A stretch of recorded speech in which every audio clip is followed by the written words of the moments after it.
Hello, Feuzion. My name is Alex Hughes here, and you are watching the 193rd episode of Sports Fusion. Thank you for watching tonight.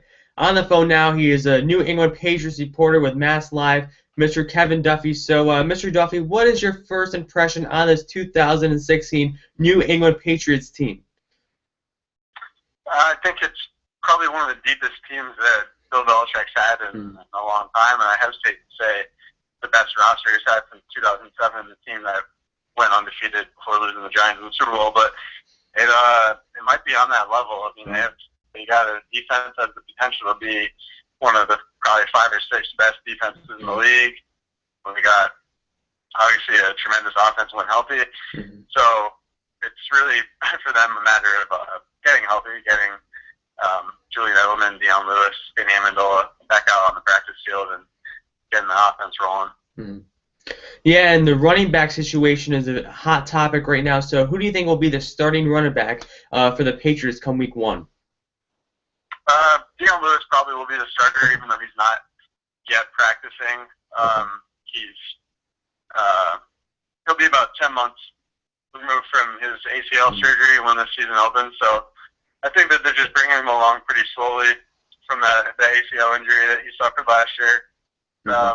When he might be brought along slowly as the year starts. Like he might be the starter, but that might only entail him getting 8 to 12 touches in a game early on before they really ramp up what his number of touches will be. So I think we'll see Lewis, you'll see LeGarrette Blount, you will see one of the 3.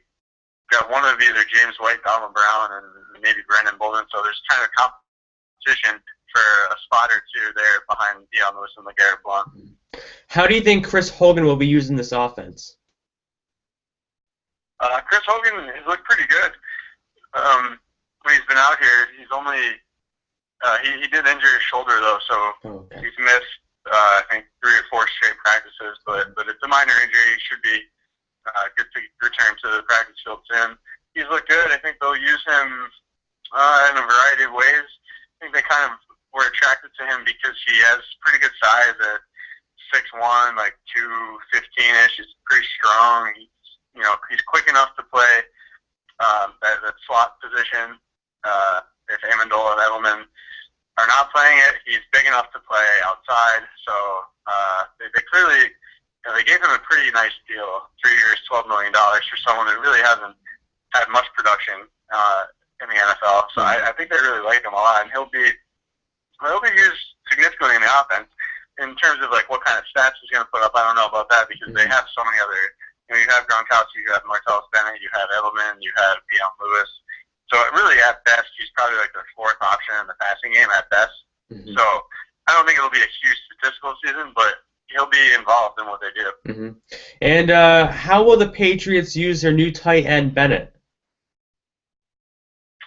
They're going to use Bennett and Gronkowski in a similar way. Bill Belichick said the other day on Sirius XM radio that he views those 2 guys as being interchangeable, meaning that both are capable of playing with their hand in the ground on the line as traditional tight end. Both are capable of flexing out wide as a wide receiver. So I think that you're going to see both of them play. I mean, Gronkowski, when he's healthy, plays basically every snap. He'll play 90% of the snaps.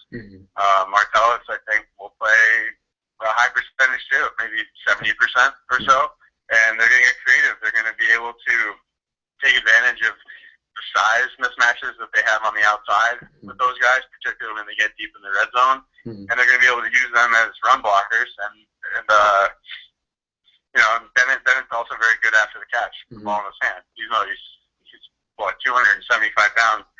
He really moves like someone who's about 50 pounds lighter. He can make guys miss side to side and pick up yards after the catch. So I think he's going to be a big part of what they do.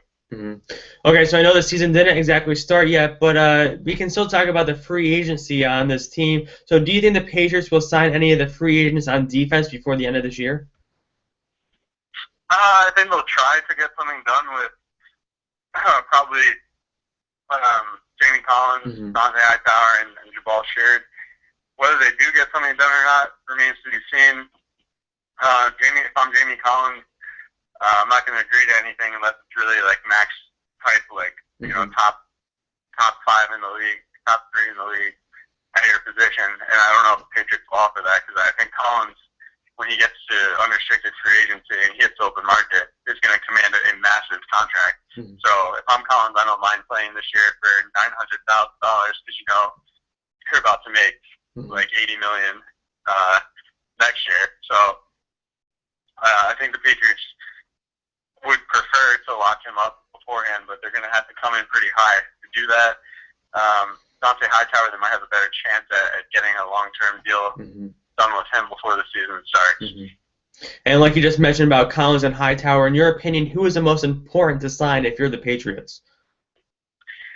It's close between those two. Okay. And I'm not putting Malcolm Butler in this mix, because Patriots kind of have, because Malcolm Butler's a restricted free agent, they really control a lot of the leverage there. That Malcolm doesn't really have much leverage in that situation.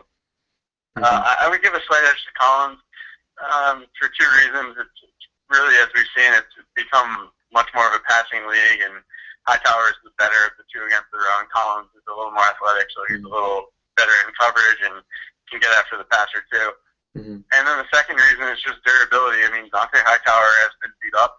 He's had some knee injuries. He's had the shoulder that bugged him the year they won the Super Bowl. Collins, meanwhile, hasn't really been hurt at all. So I think you look at Hightower, he's missing about 4 games every year. You look at Collins, besides his mysterious illness last year, he's been pretty healthy. So that's where I would kind of separate the 2. Okay, Mr. Duffy, before I wrap up this interview, you've been at the Patriots practices, so how do you think Jimmy Garoppolo is doing right now, and do you think he's improving from years past, and how do you think he will fare come week 1 against the Cardinals? Yeah, just in practice, he looks a lot better this year than he did last year.